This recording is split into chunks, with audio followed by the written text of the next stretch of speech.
শুভ সকাল সবাইকে।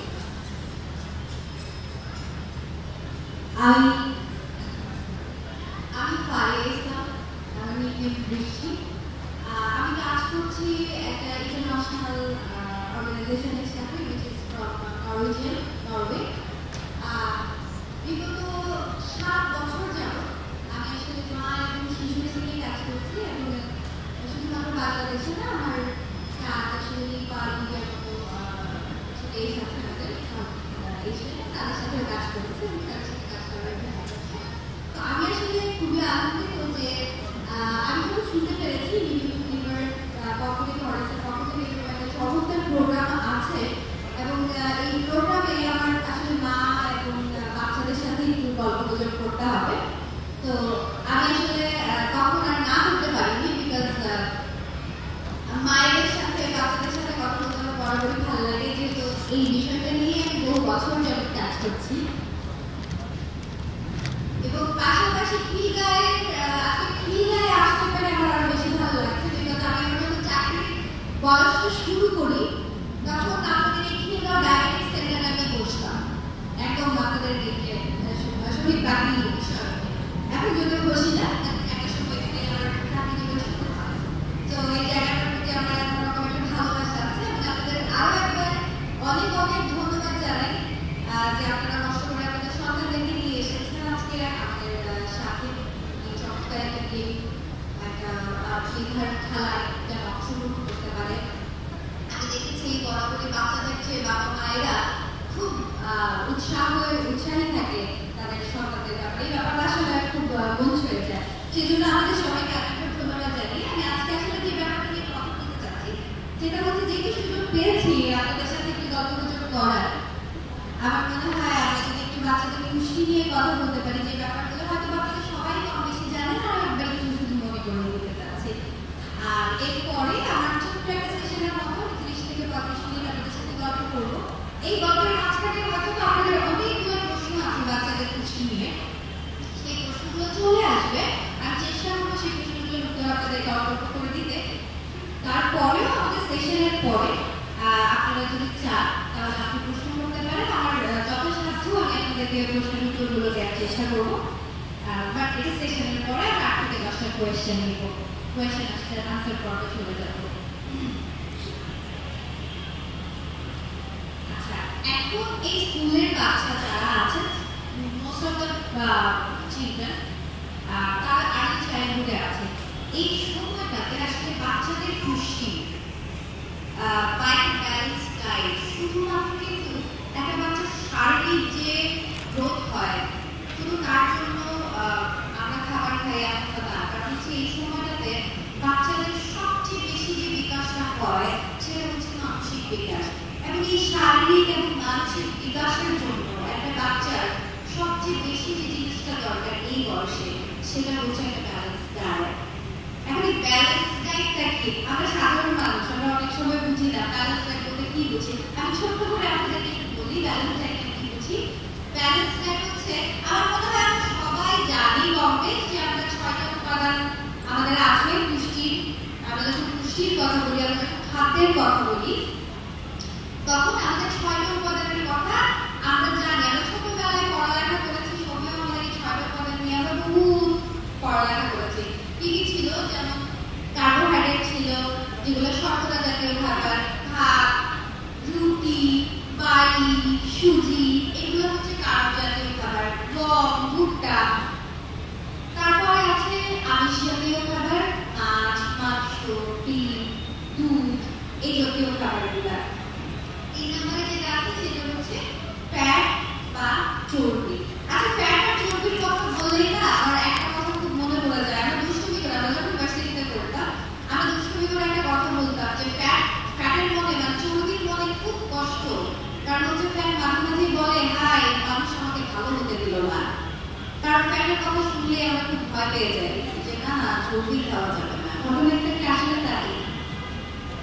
চর্বিও কিন্তু খুবই ইম্পর্টেন্ট একটা জিনিস, চর্বিকে আমাদের একটু ভালো হতে দিতে হবে। ব্যাপারটা হচ্ছে যে চর্বির ব্যাপারটা, যে যখন চর্বি আমরা খুব অতিরিক্ত পর্যায়ে নিয়ে যাই তখন সেটা খারাপ, কিন্তু যদি আমরা একটু প্রপার ওয়েতে খাই এবং একটু বেছে শুনে চর্বিটা খাই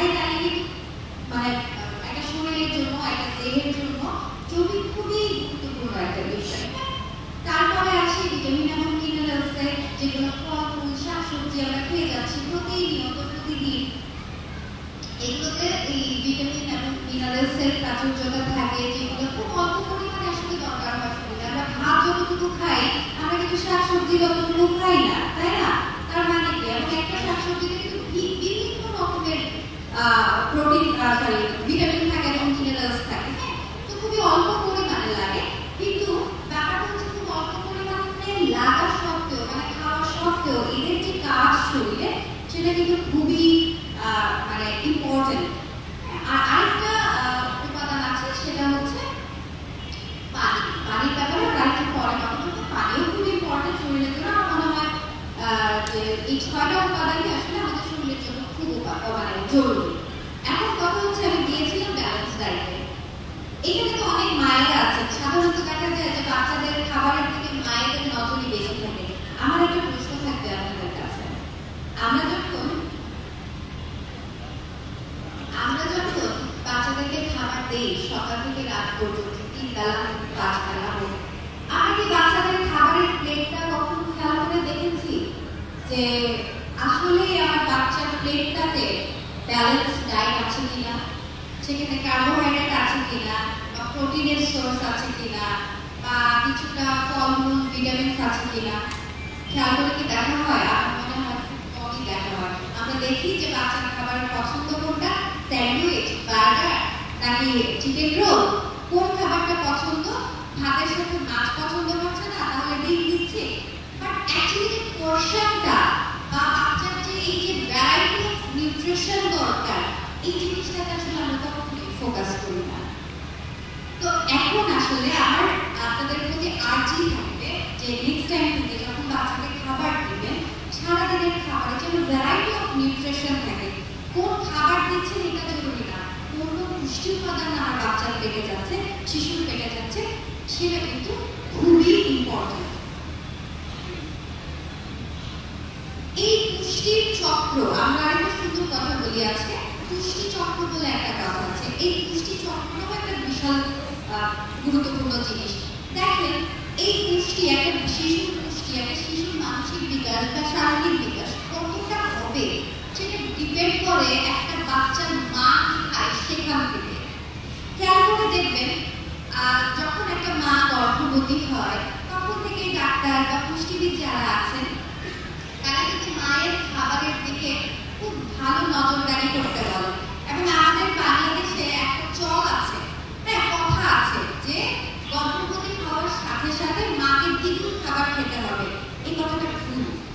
মাকে দ্বিগুণ খাবার খেতে হয় না, পর্যাপ্ত খেতে হয়। আপনি যদি ধরেন সারাদিনে যে কেন বললাম কথাটা ভুল, একটু খুব গ্রাম অঞ্চলে দেখবেন যে খুব চল আছে এটা যে হ্যাঁ এখন তুমি গর্ভবতী এখন ডাবল খেতে হবে, এরকম কোনো কথা নেই। ডাবল খেলে দেখা যাচ্ছে যে 8-10 কেজি বাড়ার কথা কোনো প্রেগন্যান্সিতে সেখানে 16 থেকে 20 কেজি বেড়ে গেল। ওই ওজনটা অতিরিক্ত ওজন কিন্তু মা পরে কমাতে পারে না, ঠিক আছে? সুতরাং দেখা যায় মোস্টামটাতে ওজন যদি ঠিক থাকে মায়ের প্রেগন্যান্সিকালীন সময়ে প্রথম 3 মাস আসলে ওজন না বাড়ালেও চলে, পরের যে 6 মাস তখন গ্র্যাজুয়ালি ওজন বাড়াতে হয়, ঠিক আছে? তো ওই যে ডাবল খেতে হবে এমন কোনো কথা নেই, আসলে পর্যাপ্ত খেতে হবে, ঠিক যতটুকু দরকার একটা শিশুর পেটে আসার সাথে সাথে ওই বাচ্চার খাবার সময় ঠিক যতটুকু দরকার ততটুকুই খেতে হবে। এবং সেখানেও কিন্তু ব্যালেন্স ডায়েটের ব্যাপার আছে। আদারওয়াইজ এই যে 8 থেকে 9 মাস একটা বাচ্চা পেটে গ্রো করে, হ্যাঁ বড় হয়, ওই সময় কিন্তু বাচ্চার অনেকটা ব্রেন ডেভেলপ হয়ে যায়। তো একটা মা যদি প্রপারলি খাবার গ্রহণ না করতে পারে, পুষ্টি উপাদান না পায়, তাহলে কিন্তু সেই বাচ্চার পরবর্তীতে জন্মের পরে সেই বাচ্চারও কিন্তু সমস্যা হতে পারে, বা মানে প্রপার যে ডেভেলপমেন্টটা শারীরিক এবং মানসিক বোধ সেক্ষেত্রে বাধাগ্রস্ত হতে পারে। সুতরাং মায়ের পুষ্টি সবার আগে। এখানে অনেক মায়েরা আছে সেজন্য কথাটা বললাম। জন্মের পরে বাচ্চাদের আরেকটা সাইকেল শুরু হয়ে যায়, সেটা হচ্ছে প্রথম 6 মাসের খাবার। যদিও এখন বাংলাদেশে আমাদের সরকার প্রিভিয়াস সরকার যারা ছিলেন অনেকটা কাজ করেছে এক্সক্লুসিভ ব্রেস্ট ফিডিং এর উপরে। আপনারা শব্দটা হয়তো সবাই শুনেছেন কম বেশি, যে প্রথম 6 মাস শিশু জন্মগ্রহণ করার 1 ঘন্টার মধ্যে বাচ্চাকে শাল দুধ দিতে হবে। এটা খুবই ম্যান্ডেটরি। একটা সময় এটা নিয়ে একটা মিথ ছিল যে শাল দুধ খাওয়াটা না, কিন্তু এখন আমরা জানি যে বাচ্চাকে 1 ঘন্টার মধ্যে আসলে শাল দুধটা খাওয়ানো খুবই ম্যান্ডেটরি একটা বিষয়। প্রথম যে দুধটা বাচ্চা খায় সেটাতে বাচ্চার এই রোগ প্রতিরোধ ক্ষমতার জন্য যে পরিমাণ অ্যান্টিবডি দরকার বা রোগ প্রতিরোধ ক্ষমতা বা বৃদ্ধির জন্য যে অন্যান্য উপাদানগুলো দরকার প্রত্যেকটা জিনিস রাজধানীর মধ্যে আছে। এরপরে till 6 মাস শেষ হওয়া অবধি, not 6 মান্থের শুরু, 6 মাস শেষ হওয়া পর্যন্ত বাচ্চাকে শুধুমাত্র বুকের দুধ খাওয়াতে হবে। শুধুমাত্র বুকের দুধ খাওয়াতে হবে। বাচ্চাকে শখ করে জিহ্বার মধ্যে লেবুর রস খাইয়ে দেওয়া বা বাচ্চার কথা মনে হয় পরবর্তীতে মধু মিষ্টির মতো হবে, মুখে একটু মিষ্টি লাগিয়ে দেওয়া বা একটু মধু দেখিয়ে দেখা, এই জিনিসগুলো খুবই ভুল প্র্যাকটিস। এই জিনিসগুলো আমরা করবো না। এবং আজকে যারা আছেন তাদের কাছে আমার কি বলে আমি বলবো যে হ্যাঁ, শুধু নিজেরাই না, এই প্র্যাকটিসগুলো আমাদের আশেপাশে আমাদের পরিবারে যারা আছে তাদেরকেও আমরা শেয়ার করবো যেন তারাও জানতে পারে। 6 মাস পর্যন্ত শুধুমাত্র এক্সক্লুসিভ ব্রেস্ট ফিডিং বাচ্চাকে দেওয়াতে হবে। এখানে একটা কোয়েশ্চেন থাকতে পারে যে মায়েদের দুধ আসছে না, তারা কি করবে? সেক্ষেত্রে ডাক্তারের পরামর্শ নিয়ে আপনারা বাচ্চাদের যে এক্সট্রা মিল্ক আছে সেই ব্যবস্থাটা করতে পারেন। তবে অবশ্যই সেক্ষেত্রে ডাক্তারের পরামর্শ নিতে পারেন। 6 মাস পর্যন্ত আসলে বাচ্চাদের তেমন কোনো সমস্যা হয় না, কারণ বাচ্চাদের মায়ের দুধের উপরে ডিপেন্ডেবল থাকে। সমস্যাটা শুরু হয় আফটার 6 মান্থস এবং এরপরে যখন আমরা কমপ্লিমেন্টারি ফুড দেওয়া শুরু করি, যখন বাচ্চাকে নতুন নতুন খাবার দেওয়া শুরু করি, ঠিক আছে? তো এই সময়টাতে দেখা যায় যে বাচ্চারা বিভিন্ন রকম খাবারকে পছন্দ করে, অনেক খাবার রিজেক্ট করে দেয়, খাবার তাদের ভালো লাগে কিন্তু তার খাবার তাদের ভালো লাগে না। সবচেয়ে বড় কথা হচ্ছে বাচ্চারা কিন্তু তখন নিজের পছন্দ অপছন্দ জাহির করা শুরু করে। আমি এটা খাবো, আমি এটা খাবো না, আমার এটা ভালো লাগছে না বা আমার এটা পছন্দ হচ্ছে না। এই সময় মায়েরা খুব দ্বিধাদ্বন্দ্বে বলা শুরু করে যে আসলে বাচ্চা কি খাবে, তাই না? তো অ্যাকচুয়ালি এই সময়টা যতটা দ্বিধাদ্বন্দ্বে থাকে মায়েরা, ঠিক ততটাই কিন্তু ইম্পর্টেন্ট। সেটা হচ্ছে একটা বাচ্চার ব্রেন ডেভেলপমেন্ট। ব্রেন ডেভেলপমেন্ট নিয়ে আজকে আমি কেন কথা বলছি? কারণ হচ্ছে আজকে যেহেতু মেধার গেম, এই ব্যাপারটা নিয়ে আমাদের মনে হয় আমরা খুব কম জানি বা আমরা কম শুনেছি টিভিতে বা গ্রোথ ডেভেলপমেন্ট বা বাচ্চা বাড়ে না কেন, হ্যাঁ, লম্বা হয় না কেন, বড় হচ্ছে না কেন, এই ব্যাপারগুলো আসলে আমরা কম বেশি শুনি। বা মস্তিষ্ক বিকাশ, এটা যে কত বড় একটা বিষয়, হ্যাঁ, একটা বাচ্চা প্রপারলি বড় হচ্ছে, তার বয়স বাড়ছে কিন্তু তার মেধার বিকাশ হচ্ছে না। এই জায়গাটাতে আসলে কি করা যেতে পারে? এই জায়গাটাতে আমরা একটা সুন্দর ডায়েট প্ল্যান যদি বাচ্চার থাকে, প্রতিদিনের খাবারে যদি পর্যাপ্ত পুষ্টি উপাদান থাকে, তাহলে কিন্তু বাচ্চার সেই কি বলে ব্রেন ডেভেলপমেন্টটা খুব প্রপারলি হবে। এবং বাচ্চা যদি ঠিক ওই সময়ে প্রপার পুষ্টি না পায়, তাহলে কিন্তু বাচ্চা অপুষ্টি বা ম্যালনিউট্রিশনে ভুগতে পারে। তো ম্যালনিউট্রিশনের কথা যখন আসছে, আমি একটু ছোট করে বলে দিই। ম্যালনিউট্রিশন বা অপুষ্টি বলতে আমরা যেটা বুঝি সেটা হচ্ছে, আমি মনে করি যে ওজন কম হলেই বুঝি বাচ্চা অপুষ্টিতে ভুগছে। হাইটের সাথে যদি ওয়েটটা খুব কম হয় বা শুকনো পাতলা আহার দিয়ে বাচ্চা হয়, তাহলে কিন্তু যদি আমার বাচ্চা হয়তো বা অপুষ্টিতে ভুগছে। বাংলাদেশে কিন্তু এখন এই ধরনের যে অপুষ্টি, অর্থাৎ ওজন কম, এরকম বাচ্চার পরিমাণ কমে গেছে। বা পুষ্টির আরেকটা দিক আছে, অপুষ্টি। আপনি যদি ঢাকা কেন্দ্রিক চিন্তা করেন, তাহলে আমি বলবো ঢাকার ক্ষেত্রে আরেক ধরনের অপুষ্টি খুব বেশি দেখা যায়, যেটাকে আমরা বলি ওভার নিউট্রিশন বা অতিরিক্ত পুষ্টি। এবং এটাকে আমরা আমাদের ভাষায় বলি যে পুষ্টির দ্বৈত অবস্থা, ডাবল বার্ডেন অফ ম্যালনিউট্রিশন। তার মানে হচ্ছে শুধু ওজন কমলেই কিন্তু আমরা অপুষ্টি বলতে পারি না।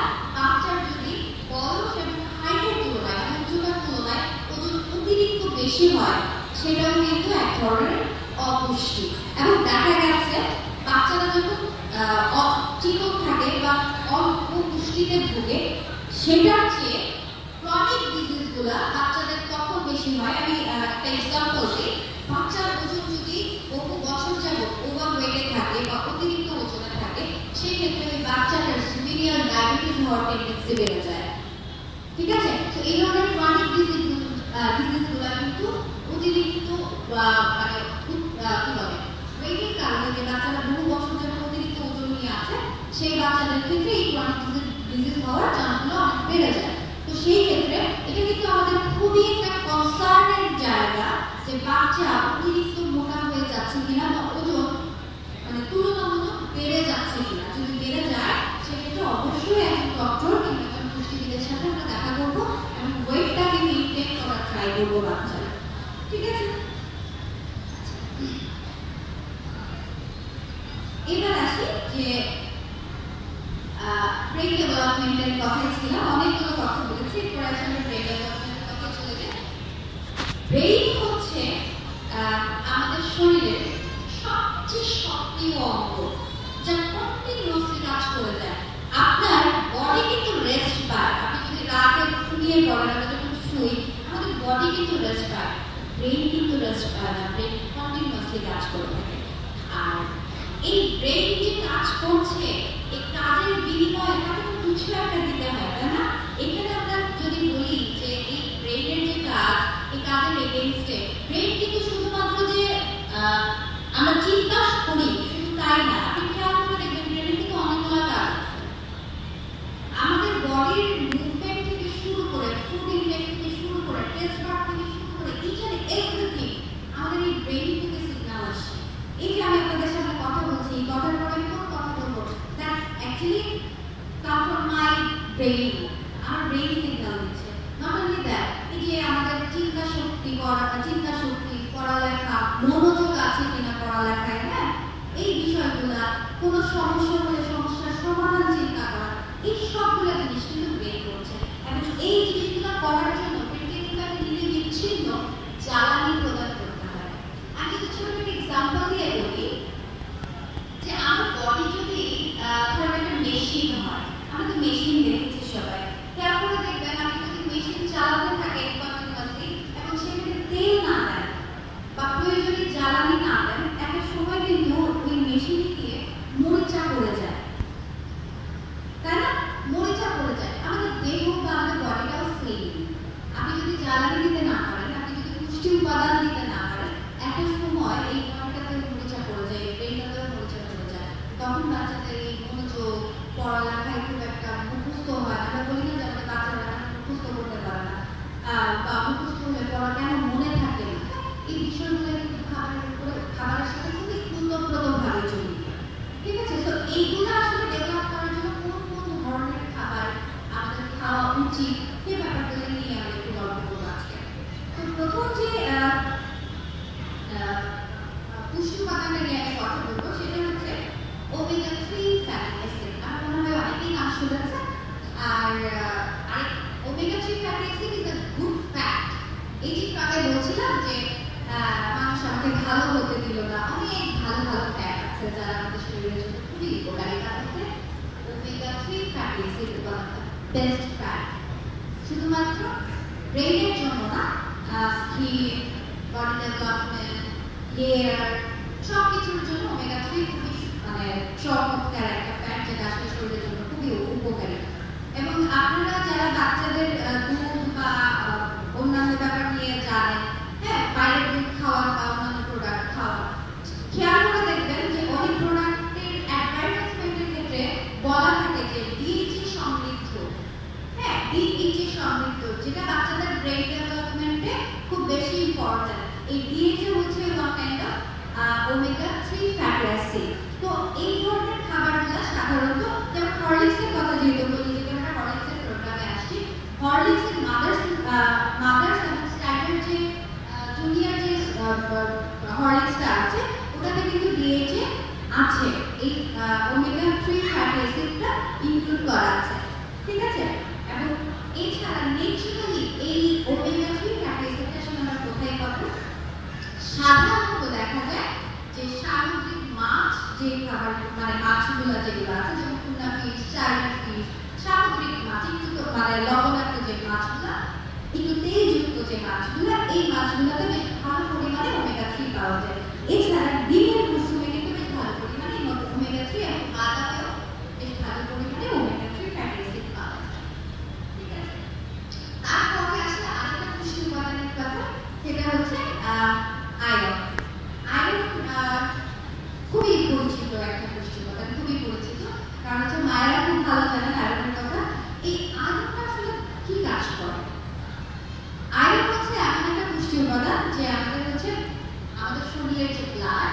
এই ব্লাডটাকে উৎপাদন করতে সাহায্য করে, যেটাকে রাজনীতি বলি বা রেড ব্লাড সেল বলি, সেটাকে গ্রো আপ করতে খুব হেল্প করে। এবং সবচেয়ে ইম্পর্টেন্ট বাচ্চাদের ক্ষেত্রে আমাদের এই ব্লাড থেকে যে অক্সিজেনটা ব্রেইনে যায়, এই অক্সিজেনটা সার্কুলেশনের জন্য লাইক বডি থেকে ব্রেইন পর্যন্ত যে সার্কুলেশন হয়, এই সার্কুলেশনটা কিন্তু এই আয়রন করে। অনেক মায়েরা খেয়াল করে দেখবেন হঠাৎ করে বাচ্চার গায়ে ফ্যাকাশে রঙের হয়ে যেতে পারে, কিন্তু নর্মালি বাচ্চার নর্মাল বাট কেন যদি চেহারাটাকে ফ্যাকাশে হয়ে আছে, এই ক্ষেত্রে আয়রনের ঘাটতি হতে পারে। দ্বিতীয়ত বাচ্চা অনেক সময় দেখবেন খুব চঞ্চল, নর্মালি খুব খেলাধুলা, কিন্তু হঠাৎ করে চুপচাপ হয়ে যায়, কোনো কথা বলে না, ঝিম ধরে থাকে, ঝিমিয়ে পড়ে বা স্কুলে গেলে ঘুম ঘুম পায়। এই যে ব্যাপারগুলা যদি খাবারে বা তার সারাদিনের যে চাহিদা আয়রনের সেটা যদি কমতি পড়ে, সেক্ষেত্রে কিন্তু এই প্রবলেমটা হতে পারে। সুতরাং চেষ্টা করবেন খাবারে আয়রন জাতীয় খাবারগুলো প্রতিদিন তালিকাতে যেন থাকে। কোন কোন খাবারে আয়রন পাওয়া যায় আমরা যদি একটু জানি, তাহলে হচ্ছে প্রথম কথা হচ্ছে বাদাম। বাদাম খুবই ভালো একটা খাবার বাচ্চাদের জন্য। মাছ, মাংস, লাল মাংস যেটাকে বলি, রেড মিট। রেড মিট খুব বেশি খাওয়ার দরকার নেই, খুব অল্প খেলেও মোটামুটি পর্যাপ্ত পরিমাণ আয়রন পাওয়া যায়। কাঁচা কলায় খুব ভালো পরিমাণে আয়রন আছে। এবং বিটরুট, লাল রঙের একটা বিটরুট পাওয়া যায়, বাজারে গেলে পাওয়া যায়। তো এই যে খাবারগুলো, আর কিছু কিছু ফল আছে যেগুলো দেখবেন কেটে রাখলে কালো হয়ে যায়, ঠিক আছে? তো এই কেটে রাখলে যে ফলগুলো কালো হয়ে যায়, এই ফলগুলোতে বেশ ভালো পরিমাণে আয়রন থাকে। তো আয়রন খাবার তালিকায় রাখতে হবে। তারপরে আসেন আরো কিছু খাবার পুষ্টি উপাদানের নাম বলি, যে নামগুলো আপনাদের খুবই পরিচিত। এর মধ্যে একটা হচ্ছে, আরেকটা কথা বলে দিই, সেটা হচ্ছে যখন আমরা ভিটামিন সি আয়রন জাতীয় খাবার দিব, এটা হচ্ছে টিপস এন্ড ট্রিক্স। আর কথা বলতে বলতে অনেকগুলো টিপস এন্ড ট্রিক্স আপনাদের সাথে শেয়ার করে ফেলবো। এর মধ্যে একটা হচ্ছে যখন আমরা আয়রন জাতীয় খাবার খাবো, তখন বাচ্চাকে অবশ্যই আয়রনের সাথে ভিটামিন সি খাওয়াতে হবে। আপনারা খেয়াল করে দেখবেন নিউট্রিশনিস্ট বা ডক্টররা যখন প্রচুর শাক খেতে বলে, এটা শুধু বাচ্চাদের জন্য না, কিন্তু এটা সবার জন্য। আর যখন আয়রন জাতীয় খাবার খাবো, তখন অবশ্যই একটু লেবুর রস খেতে বলে সাথে, কারণ আয়রনের প্রপার অ্যাবজর্বেশনটা তখনই হয় যখন আপনি সাথে ভিটামিন সি দিচ্ছেন। ভিটামিন সি ছাড়া শরীরে প্রপার আয়রন অ্যাবজর্ব হয় না, ঠিক আছে? তো এরপরে যে উপাদানটা নিয়ে আমরা কথা বলছিলাম, যে নামটা আমাদের খুব পরিচিত, সেটা হচ্ছে জিঙ্ক, ম্যাগনেসিয়াম এবং বি ভিটামিনস, ফলিক অ্যাসিড বা B1, থাইমিন, এগুলো রিবোফ্লাভিন, এই নামগুলো আমরা অনেক বেশি শুনেছি। আর স্পেশালি বাচ্চাদের মায়েরা যারা আছে, যাদের বাচ্চারা খায় না, একটা কোয়েশ্চেন আছে, আমার বাচ্চা কিছুই খায় না, আমার বাচ্চা কেন খেতে চায় না, এই কোয়েশ্চেনগুলো থাকে। আপনি যদি ডাক্তার দেখাতে নিয়ে যান যে আমার বাচ্চা ক্ষুধা নাই, বাচ্চা খেতে চায় না, সেক্ষেত্রে বাচ্চাটা জিঙ্কের কথা বলে দেয়, জিঙ্ক অথবা মাল্টিভিটামিন সাজেস্ট করবে না। তো এই জিঙ্ক আসলে জিঙ্ক, ম্যাগনেসিয়াম, ভিটামিনগুলো যেগুলো আছে, বি ভিটামিনের কথা বলি, এই ভিটামিনগুলো সাধারণত বাচ্চার যে ব্রেইনের কার্যক্ষমতা, এই যে আমি একটু আগে বলছিলাম ব্রেইন অনেকগুলো কাজ করে। আর এখনকার বাচ্চাদের ব্রেইন তো অনেক বেশি কাজ করে। আমরা যখন ছোট ছিলাম, চিন্তা করে দেখেন তো, আমরা যখন ছোট ছিলাম আমাদের পড়ালেখা এত বেশি ছিল না, আমাদের বই ছিল কম, আমরা স্কুলে যাইতাম, এবিসিডি শিখতাম, বাসায় চলে আসতাম, কিছু 5-6টা বই ছিল স্টেট বুক। এখনকার বাচ্চাদের যে পরিমাণ স্ট্রেস, যে পরিমাণ অ্যাক্টিভ বাচ্চাদের ব্রেইনকে থাকতে হয়, তো বাচ্চারা যে পরিমাণ অ্যাক্টিভলি কাজ করে, এই যে কার্যক্ষমতাটা, এই জিঙ্ক, ম্যাগনেসিয়াম এবং ভিটামিনস যেগুলো আছে, বি ভিটামিনসগুলো, এগুলো কিন্তু বাচ্চাদের এই অ্যাক্টিভনেসটাকে বজায় রাখে। এবং শুধু তাই না, কোনো বাচ্চার যদি ক্ষুধা মগা থাকে বা ক্ষুধা না লাগে, সেই ক্ষেত্রে কিন্তু বাচ্চাদের এই যে ক্ষুধা পাওয়ার যে টেন্ডেন্সি বা ক্ষুধার যে হরমোন, যে ক্ষুধা লাগার যে হরমোন, এটা কিন্তু বাড়ায় দেয়। সেটা হচ্ছে বি ভিটামিন। বি ভিটামিনের আরো অনেক কিছু কাজ আছে, অনেকগুলো কাজ আছে। তো আমাদের দেহে আসলে এই ভিটামিন এবং মিনারেলসগুলো প্রথমেই শুরু করেছিলাম এটা দিয়ে, যে ভিটামিনসগুলো অল্প পরিমাণে আছে, কিন্তু এই অল্প পরিমাণ আমাদের শরীরে যে পরিমাণ ইফেক্ট করে, যে পরিমাণ কাজ করে, which is very important. আর আরেকটা জিনিস আছে, সেটা হচ্ছে অ্যান্টিঅক্সিডেন্ট। বাচ্চাদের ক্ষেত্রে আমরা যখন বাচ্চাদের নিউট্রিশন নিয়ে কথা বলি, which is very important, সেটা হচ্ছে বাচ্চাদের রোগ প্রতিরোধ ক্ষমতা। এই যে এখনকার যে সিচুয়েশন, এই যে কিছুদিন আগে কোভিড সিচুয়েশন গেল, এখন প্রচুর পরিমাণে ডেঙ্গু পেশেন্ট পাচ্ছি আমরা। এই যে বাচ্চাদের যে রোগ প্রতিরোধ ক্ষমতা, এই রোগ প্রতিরোধ ক্ষমতা বৃদ্ধির জন্য যেমন ভিটামিন এ, ভিটামিন সি দরকার, শরীরে প্রয়োজন, ঠিক তেমন কিছু অ্যান্টিঅক্সিডেন্ট দরকার। সাধারণত ভিটামিন এ এবং ভিটামিন সি জাতীয় খাবারগুলো যেগুলো, সেগুলো থেকে আমরা অ্যান্টিঅক্সিডেন্ট পাই। এখন অ্যান্টিঅক্সিডেন্টের বেসিক্যালি কাজ কি? আমি তো কঠিন কঠিন শব্দ উচ্চারণ করছি, কিন্তু এই শব্দগুলো আমার মনে হয় আপনারা সবাই শুনেছেন। অ্যান্টিঅক্সিডেন্টের কাজ কি আসলে? রোগ প্রতিরোধ ক্ষমতা একটা মানুষের নিজের ভেতরেই থাকে, আমার ভেতরেই আছে। আমি ওই প্রতিরোধ ক্ষমতাটাকে আসলে কতটা স্ট্রং করতে পারবো সেটার উপরে ডিপেন্ড করে আমি কতটা সুস্থ থাকবো। সেই কারণে একটা বাচ্চার ক্ষেত্রে হয়, একটা বাচ্চা কতটা ফাইট ব্যাক করতে পারে একটা ডিজিজের সাথে। সাধারণত ডিজিজগুলো কিভাবে হয়? ভাইরাস, ব্যাকটেরিয়া বা কোনো ফরেন বডি যেগুলো আমাদের দেহের সাথে তাল মিলাতে পারে না।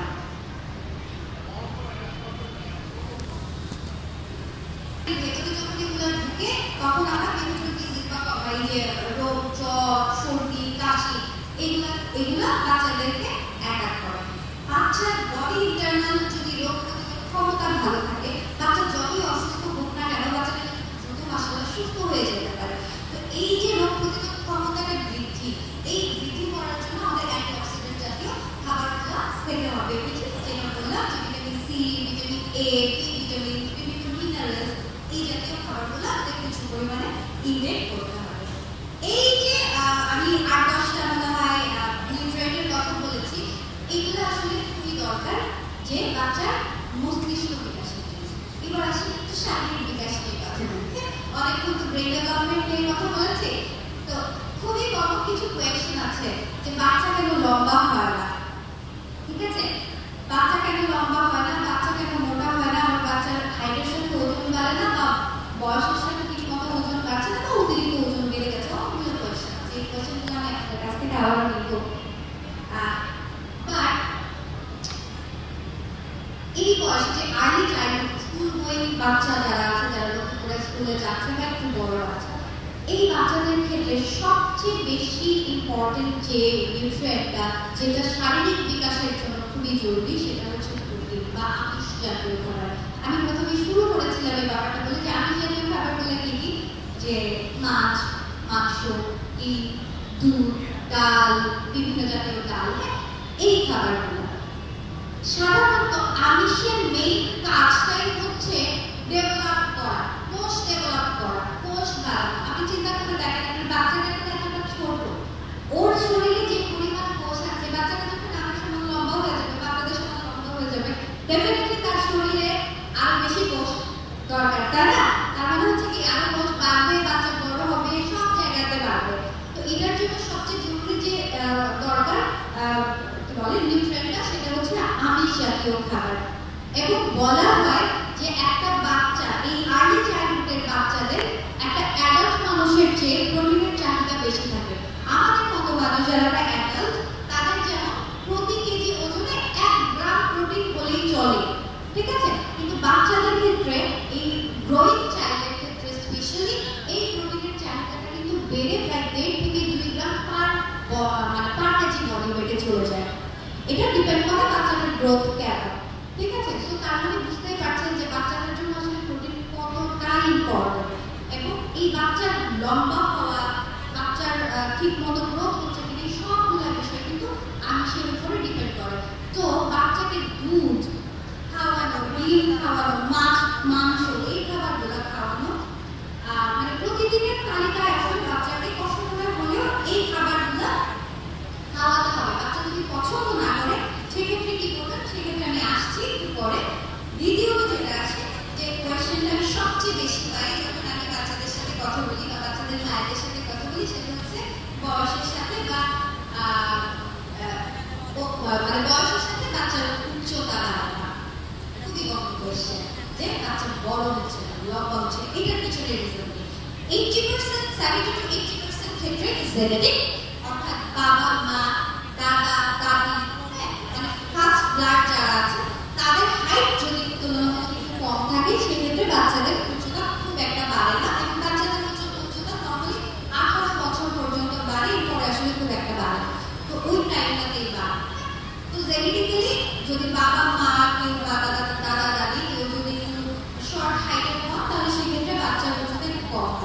দ্বিতীয় যে বিষয়টা সেটা হচ্ছে গ্রোথ হরমোন। এটা অনেক বাচ্চারা দেখবেন যে ফ্যামিলির সবাই বেশ লম্বা কিন্তু বাচ্চা লম্বা হচ্ছে না, সেক্ষেত্রে প্রথমেই টেনশন করার কোনো কারণ নাই, কারণ সব ক্ষেত্রে যে বাচ্চাদের গ্রোথ হরমোনই প্রবলেম হবে এমন কোনো কথা নেই। অনেক সময় বাচ্চারা তাদের যখন টিনেজ বয়স হয় এর আগ পর্যন্ত বাড়ে না, একটা সময় দিয়ে হঠাৎ করে বেড়ে যায়, ঠিক আছে? কিন্তু যদি দেখেন যে না কোনোভাবেই বাচ্চা লম্বা হচ্ছে না, তাহলে সেই ক্ষেত্রে গ্রোথ হরমোন একটা ইম্পর্টেন্ট রোল প্লে করে, যে বাচ্চার এই গ্রোথ হরমোনটাতে প্রবলেম আছে কিনা। যদি থেকে থাকে তাহলে ব্লাড টেস্ট বা হরমোন টেস্টের মাধ্যমে এটা বের করে আনা পসিবল। এবং এই গ্রোথ হরমোনটাকে ন্যাচারালি বাড়ানোর কিছু টিপস আমি বলছি।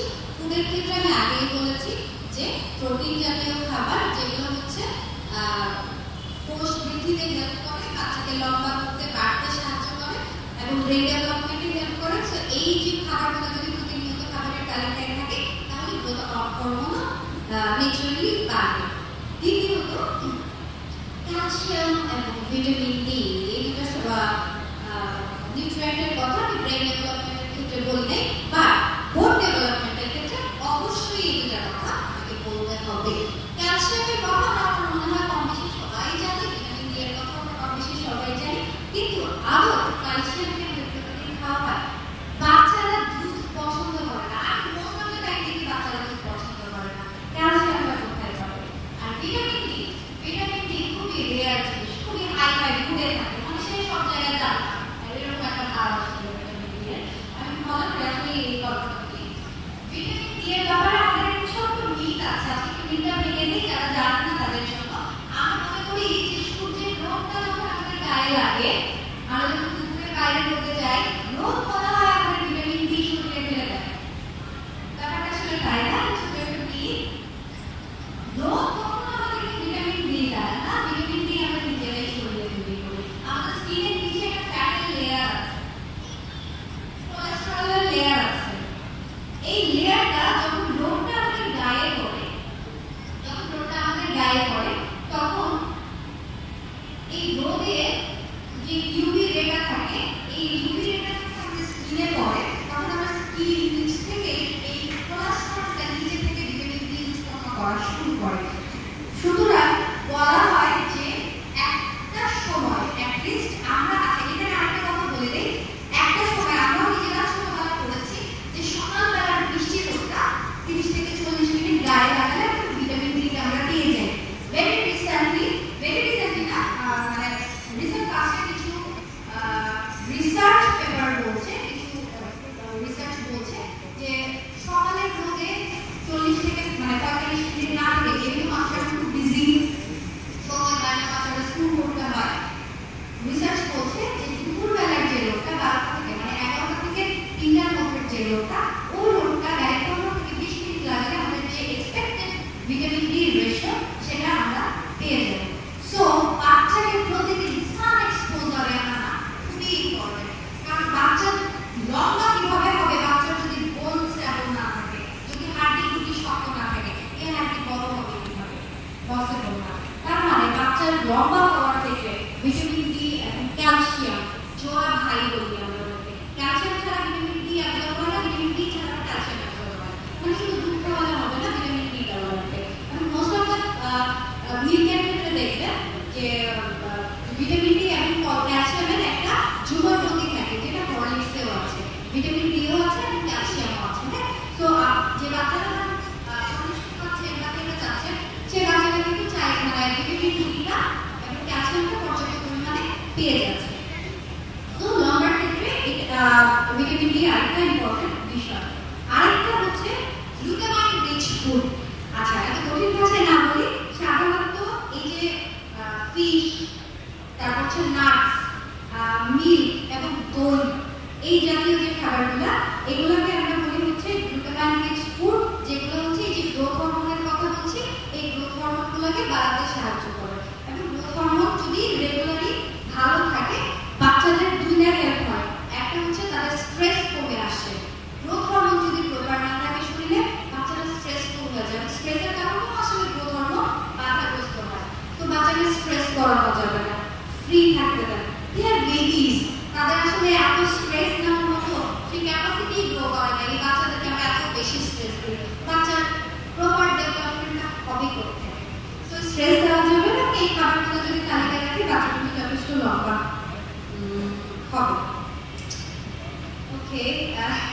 এরপরে কোয়েশ্চেনে চলে যাই যে বাচ্চা কিছু খায় না।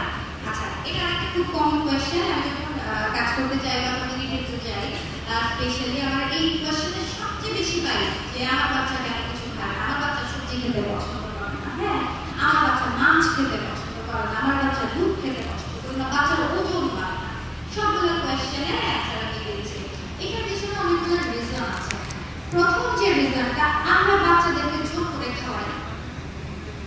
আপনি খেয়াল করে দেখেন তো, আপনি একজন বোঝদার মানুষ, একজন অ্যাডাল্ট পারসন, আপনাকে যদি 1 ঘন্টা পর পরে কেউ জোর করে খাইয়ে দেয়, আপনার কেমন লাগে? একটা বাচ্চার কিন্তু টেস্ট বাড যথেষ্ট ভালো। আপনার একটা খাবার মজা না লাগে আপনি খেয়ে ফেলবেন, একটা বাচ্চার জীবনেও খাবেন। আপনি একটা বাচ্চাকে করোনার ঠিক করোনা খেতে দেন, সে জীবনে খাবে না, কারণ তার টেস্ট বাড অনেক সক্রিয়। এবং বাচ্চাকে জোর করে, আমরা মায়েরা মনে করি যে স্পেশালি বাচ্চারা যদি 2 ঘন্টা পরে পরে না খায় তাহলে মনে হয় বাচ্চা একদম অসুস্থ হয়ে যাবে, অবস্থিত হতে শুরু করবে। এরকম কোনো ব্যাপার নেই। বাচ্চাদের সময় না, বাচ্চার বদল নিতে হবে। তো পাকস্থলীটা খুবই ছোট। আমাদের পাকস্থলী যত বড়, একটা বাচ্চার পাকস্থলী এত বড় না, পাকস্থলীটা খুবই ছোট। এবং তারা যথেষ্ট অ্যাক্টিভ আছে কিনা সেটা হচ্ছে ইম্পর্টেন্ট। বাচ্চারা খেলাধুলা করছে কিনা, অসুস্থ কম হচ্ছে কিনা, যদি এই জিনিসগুলো ঠিক থাকে বাচ্চাকে জোর করে খাওয়াবেন না। বাচ্চারা খাবারের উপর বিরক্তি চলে আসে, আপনি জোর করে খাওয়াতে চান, ঠিক আছে? সুতরাং এই সময় জোর করে খাওয়াবেন না। প্রথম এবং প্রধান শর্ত, বাচ্চাকে একটা গ্যাপে গ্যাপে খাওয়াটা 3 থেকে 4 ঘন্টা পরে পরে বাচ্চা যদি ক্ষুধা লাগার ট্রাই খায় সেই সময়টা দিতে হবে। দ্বিতীয়ত, ব্রেকফাস্ট একটা ইম্পর্টেন্ট বিষয়। বাচ্চার পরিপূর্ণ পুষ্টির জন্য সারাদিনের খাবারের চেয়ে সবচেয়ে বেশি গুরুত্বপূর্ণ যে খাবারটা সেটা হচ্ছে ব্রেকফাস্ট। দেখেন নামটার মধ্যে একটা সৌন্দর্য আছে, ব্রেকফাস্ট, ঠিক আছে? ফাস্ট মানে কি? রোজা রাখা, ফাস্টিং করা, না খেয়ে থাকা। একটা বাচ্চা রাতে খাওয়ার পরে একটা লম্বা সময় কিন্তু পেটটা খালি থাকে, তারপরে সকালবেলা আবার সে একটা খাবার খায়। তার মানে কি? সারা রাতের যে রোজাটা, সেই রোজাটা সে খাচ্ছে। খেয়াল করে দেখেন তো, আমরা যখন রমজানের সময় রোজা রাখি, আমরা ইফতারে কত ভালো ভালো খাবার রাখি। কেন রাখি? কারণ সারাদিন রোজা রাখছি, এবার একটু ভালো খাইতে হবে। মাইনার বেবিজ, তারা তো সারা রাত রোজা রাখছে, তারা তো সারা রাত কিছু খায় না, সকালবেলা কেন তাদেরকে একটু ভালো খাবার দেবো না? সকালের ব্রেকফাস্টটা যদি পরিপূর্ণ হয়, বিশ্বাস করেন সারাদিনের খাবারে যদি কমও হয় তাও কিছু হয় না। কারণ বাচ্চা ওই যে ফুয়েলটা নিয়েছে সকালবেলা ঘুম থেকে উঠে, that will work till the night, ঠিক আছে? তো ব্রেকফাস্ট হলো আমাদের পরিপূর্ণ, সবগুলো নিউট্রিয়েন্টস সহ। তারপরে আসে প্রসেসড ফুড। খুবই ঢাকা শহরে তো খুবই দেখা যায় বাচ্চারা বাইরের খাবার খেতে খুব পছন্দ করে, চিপস, চকলেটস, খুবই ইয়ামি ইয়ামি। হ্যাঁ, তো এই প্রসেস ফুডগুলো যতটা কম পারি আমরা খাওয়াবো বাচ্চাকে, কারণ এগুলো বাচ্চারা ক্ষুধা নষ্ট করে। আরেকটা ব্যাপার জাস্ট বলে শেষ করবো আজকের এইখানকার কথা, সেটা হচ্ছে যে টাইমিং। বাচ্চাকে খাওয়ানোর সবচেয়ে মজার একটা রুলস হচ্ছে বাচ্চাকে প্রতিদিন সময় মতো খাওয়াবেন। আমাদের বডিতে একটা ক্লক আছে, এটাকে আমরা বলি বায়োলজিক্যাল ক্লক, যেটা আপনি একটা বাচ্চা যদি প্রতিদিন একই সময়ে খাবার খায়, ধরেন সকালবেলা 10টায় খাচ্ছে, দুপুরবেলা 2টায় খাচ্ছে, প্রতিদিন যদি বাচ্চা 1 সপ্তাহ টানা একই সময়ে খাবার খায়, এই বায়োলজিক্যাল ক্লকটা শুধু খাবারের ক্ষেত্রে না, সেই জিনিসগুলো ঘুমের ক্ষেত্রে, বাচ্চা যদি প্রতিদিন রাত 10টায় ঘুমোতে যায়, সকাল 4টায় ঘুম থেকে উঠবে, এই বায়োলজিক্যাল ক্লকটা অ্যালার্ম সেট করে রাখে। কোনো এক সপ্তাহে বাচ্চাকে যদি আপনি 7টায় ঘুম থেকে ডাক নাও দেন, ওই দিনও বাচ্চা সবকিছু হয়ে উঠবে, কারণ তার ব্রেইনটাকে ডেকে দিবে যে 7টা বাজে আমার ঘুম থেকে উঠবো। এই সেম কাজটা খাবারের ক্ষেত্রে হয়। যখন অ্যালার্মটা সেট হয়ে যায়, 2টার সময় আপনি যদি বাচ্চাকে খাবার না দেন, বাচ্চার ব্রেইনটাকে সিগন্যাল দিবে যে এবার খাবারের টাইম হয়েছে, খেতে যাও। তো এই যে ব্যাপারগুলো আছে, এগুলো যদি একটু মেনটেন করেন তাহলে কিন্তু বাচ্চাকে খাওয়ানোর যে টেকনিকসগুলো, এগুলো কিন্তু খুবই ইজি এবং খুব সুন্দর করে আসলে বাচ্চাকে বিভিন্ন রকম পুষ্টিকর খাবারগুলো আমরা দিতে পারি। আচ্ছা,